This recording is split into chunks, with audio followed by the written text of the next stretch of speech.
There is no mention of combating climate change in this year's Republican Party platform.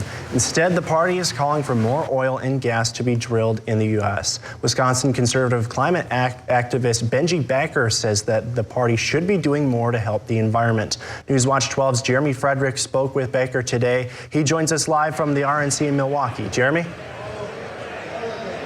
Good evening, Will. The Republican Party has a history of protecting the environment, whether that was Teddy Roosevelt setting aside land for national parks or Richard Nixon creating the EPA. Backer says that Donald Trump has a chance to add to that legacy if he changes his policies.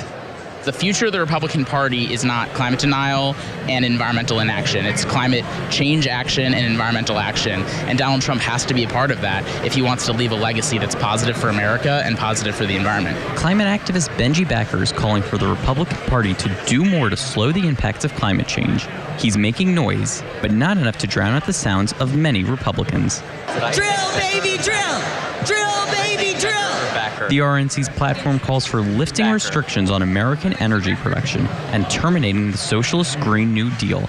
There would be no limits to how much gas or oil could be drilled. We're not drilling near as many wells, and we're just waiting for some relief. Get Trump in there and drill, baby, drill. Combating climate change is a top issue for Democrats, but only 1 in 10 Republicans say it's a serious problem. We've got some real challenges ahead of us that we need to tackle, and you can do it through conservative principles. Those conservative principles, Backer says, include conserving land and using wind, solar, and nuclear energy alongside oil and gas.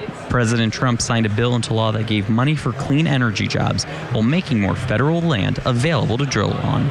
I would love to see a focus on bringing American manufacturing and jobs back home so that we can produce electric vehicles and solar panels and wind turbines in America. I think we have to be reasonable and obviously let the science dictate it, but we also have to grow our economy. Backer's American Conservation Coalition is talking to the Trump campaign team about environmental policies. With the election nearing, Backer says that he hasn't made up his mind on who he's voting for.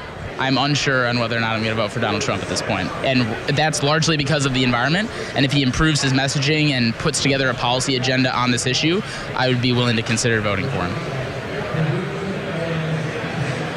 And Backer is here at the RNC. Today he spoke at a forum targeting young voters. His work has had success with over 80 House Republicans joining the Conservative Climate Caucus. Reporting at the RNC in Milwaukee, Jeremy Fredricks, Newswatch 12. Thank you, Jeremy.